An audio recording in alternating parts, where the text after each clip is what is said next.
Hello दोस्तों, Bharat updates channel में आपका स्वागत है। आज है 30 अप्रैल 2022 और आज की 12 इंपॉर्टेंट अपडेट्स आप सभी के लिए लेकर यहाँ पर आ चुका हूँ। तो ये दोस्तों यहाँ भी अपडेट्स रहने वाली हैं और इन सभी का सभी ये अपडेट्स जो हैं आपको देखने को मिलेंगे इस वीडियो में। तो चलिए फिर शुरू करते हैं पहले अपडेट के साथ। तो यही दोस्तों पहली अपडेट, हिमाचल में पिछले 24 घंटों में आए हैं कोरोना के 5 नए केस। 7 हुए ठीक, कांगड़ा में 3, शिमला में 1, ऊना में 1। कुल संक्रमितों की संख्या हुई 2,84,797। एक्टिव केस हुए 60। अब तक जो है 2,80,603 ठीक हो चुके हैं। चलिए दोस्तों नेक्स्ट अपडेट देख लेते हैं। ये है कोरोना की अपडेट। और शिमला में वीरवार की रात 23 साल बाद रही सबसे गर्म। राजधानी शिमला में 23 साल बाद जो है वीरवार की रात सबसे गर्म रही है और शहर में न्यूनतम पारा जो है 19.9 डिग्री सेल्सियस रहा। इससे पूर्व 1999 में अप्रैल के दौरान शिमला का न्यूनतम तापमान 20.1 डिग्री सेल्सियस दर्ज हुआ था। शुक्रवार को ऊना में इस सीजन का अधिकतम तापमान रहा है। ऊना में अधिकतम पारा जो है 43 डिग्री पहुंच गया है। वर्ष 2017 में भी अप्रैल के दौरान ऊना का अधिकतम तापमान 43 डिग्री रहा था। तो 5 वर्ष बाद दोबारा ऊना का पारा बढ़ा है।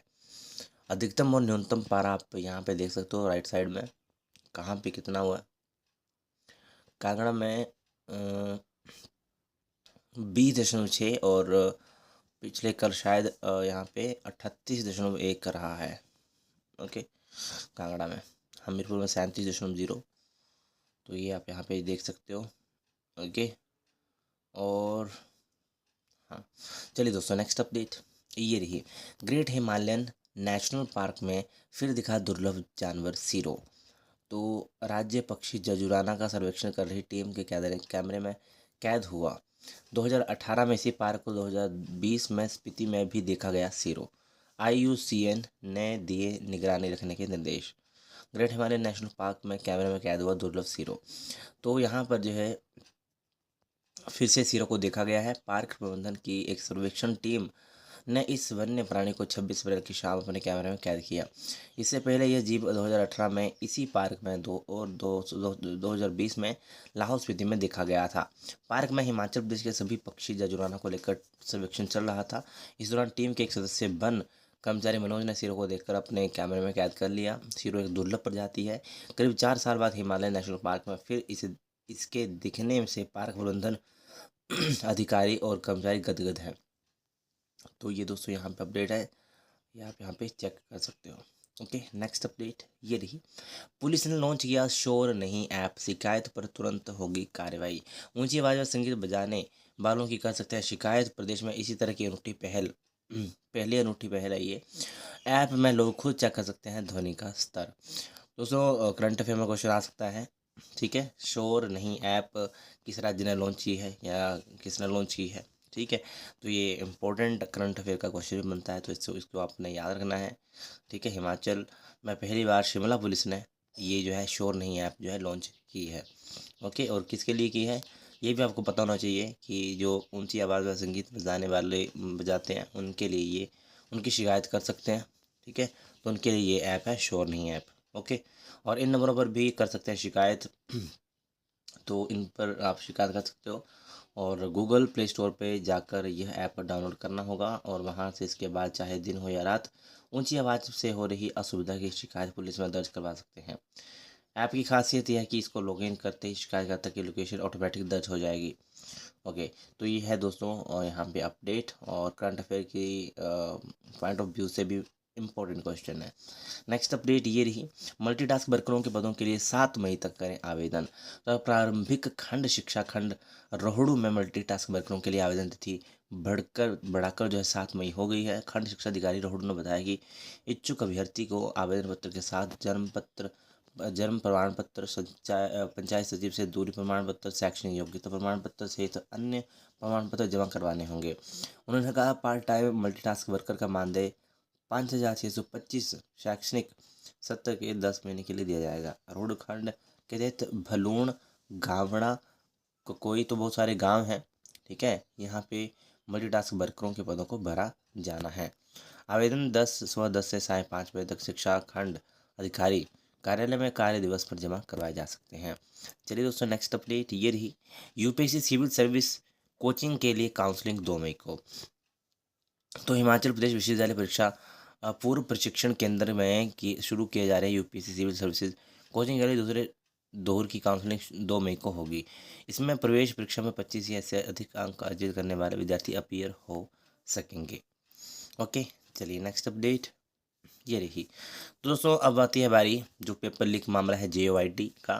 तो 9 आरोपियों को 2 मई तक न्याय हिरासत में भेजा। Junior office assistant IT series B के प्रश्न पत्र लीक में 9 आरोपियों को जो है शुक्रवार सुंदरनगर स्थित अतिरिक्त मुख्य न्यायिक दंडाधिकारी दिव्य ज्योति पटियाल की अदालत में पेश किया।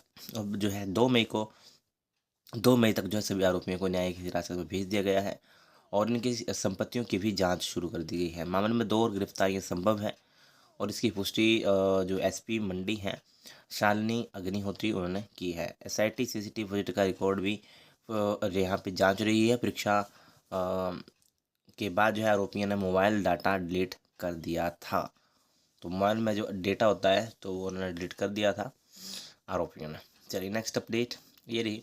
पुनर्मूल्यांकन पुनर्निरीक्षण के लिए 11 मई तक आवेदन। तो हिमाचल प्रदेश स्कूल शिक्षा बोर्ड धर्मशाला ने पुनर्मूल्यांकन पुनर्निरीक्षण के लिए यानी कि रिवैल्यूएशन और रीचेकिंग के लिए विद्यार्थियों से 11 मई तक आवेदन मांगे हैं। बोर्ड ने ये मौका उन अभ्यर्थियों को जिन्होंने 2022 में विशेष परीक्षा दी थी और यहाँ पे कहा गया है कि उत्तर पुस्तिकाओं के मूल्यांकन पुनर्निरीक्षण करवाने के इच्छुक अभ्यर्थी 11 मई तक जो है आवेदन कर सकते हैं। ओके, तो किसी ने करवाना होगा यहाँ पे रिवैल्यूएशन रीचेकिंग तो वहाँ पे 11 मई तक आप यहाँ पे आवेदन अप्लाई कर सकते हो। नेक्स्ट ये रही 6 मई को रोजगार मेला लगाएगा विनियामक आयोग। तो विश्वविद्यालय कॉलेज ITI और पॉलिटेक्निक संस्थानों के विद्यार्थी हो सकेंगे शामिल। तो यहाँ पर जो है संस्थान निजी शिक्षण संस्थान विनियामक आयोग 6 मई को रोजगार मेला लगाएगा। सोलन के बाहरा विश्वविद्यालय में मेला लगेगा और आयोग के अध्यक्ष मेजर जनरल सेवानिवृत्त अतुल कौशिक ने बताया कि प्रदेश के निजी और सरकारी शिक्षण संस्थानों के विद्यार्थियों को आयोग नौकरी के अवसर मुहैया करवाने के लिए मंच उपलब्ध करवा रहा है। 6 मई को करीब 50 निजी कंपनियां बाहरा विश्वविद्यालय सोलन में साक्षात्कार लेंगी। 1000 से अधिक विद्यार्थी के मेले में शामिल होने के आसार हैं।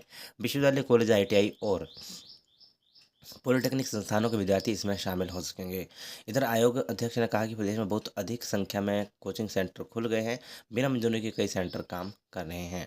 शिकायत मिली है कि एक कमरे में सेंटर चल रहे हैं, मनमाने तरीके से फीस ली जा रही है। तो ये यहाँ पे कहा कि आगामी कार्यान्वयन के ऊपर शुरू की जाएगी। नेक्स्ट अपडेट ये रही। कॉलेजों में 548 असिस्टेंट प्रोफेसरों की भर्ती के लिए परीक्षा पैटर्न बदला। अनिवार्य शैक्षणिक योग्यता के आधार पर पूछे जाएंगे विभिन्न पसंद के 70 सवाल। हिंदी अंग्रेजी भाषा से साथ साथ प्रदेश राष्ट्रीय सामान्य ज्ञान के आएंगे 8 प्रश्न। तो भाषा ज्ञान जांचने के लिए भी आएंगे प्रश्न।